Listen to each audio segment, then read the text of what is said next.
Janasena party ఏర్పడి సరిగ్గా 10 ఏళ్లు పూర్తి చేసుకుని 11వ ఏటలోకి అడుగుపెట్టబోతున్న సందర్భంగా ఈ నెల మార్చి 14న పిఠాపురంలో కని విని ఎరుగని రేంజ్లో గ్రాండ్గా ఆవిర్భావ దినోత్సవ వేడుకలను జరపబోతుంది.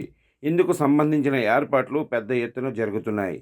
జనసేన పార్టీ చైర్మన్ నాదెండ్ల మనోహర్ ప్రతి జిల్లాకు వెళ్లి కార్యకర్తలను, పార్టీ నాయకులను ఆవిర్భావ దినోత్సవాలకు పెద్ద ఎత్తున హాజరు కావాలని పిలుపునిస్తున్నారు. ఇదివరకు జరిగిన ఆవిర్భావ దినోత్సవ వేడుకలు వేరు, ఈసారి జరగబోతున్న వేడుకలు వేరు.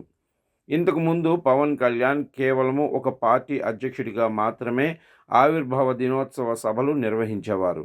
ఇప్పుడు ఆంధ్రప్రదేశ్కి ఉప ముఖ్యమంత్రి హోదాలో నిర్వహించబోతున్నారు.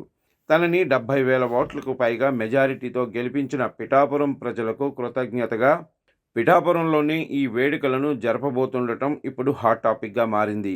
ఈ సభకు దాదాపుగా 6 లక్షల మంది జనాలు హాజరవుతారని టాక్. కేవలము 2 తెలుగు రాష్ట్రాల్లో ఉన్న అభిమానులే కాకుండా ఇతర రాష్ట్రాల నుండి కూడా పెద్ద ఎత్తున అభిమానులు హాజరు అయ్యే అవకాశాలు ఉండటంతో ఏర్పాట్లు కూడా అదే రకంగా జరుగుతున్నాయి. వచ్చే వాళ్లకు ఎలాంటి అసౌకర్యం ఉండకుండా ఉండేలాగా ప్లాన్ చేస్తున్నారు.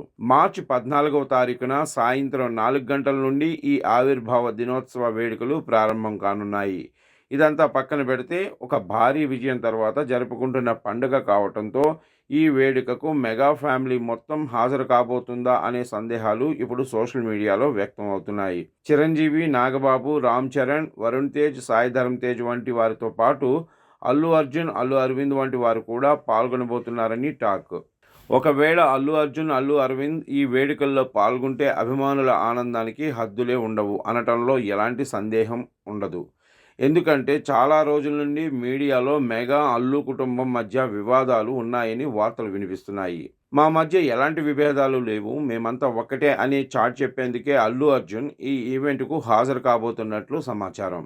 అంతేకాదు అల్లు అర్జున్కి అత్యంత ఆప్తుడైన బన్నీ వాసు మార్చి 11న జరగబోయే ఆవిర్భావ దినోత్సవ వేడుకలకు సోషల్ మీడియా మేనేజర్గా వ్యవహరిస్తున్న సంగతి తెలిసిందే. రీసెంట్గానే ఆయన పాలకులకు సంబంధించిన అనేక మందిని జనసేన పార్టీలో నాదెండ్ల మనోహర్ సమక్షంలో చేర్పించారు.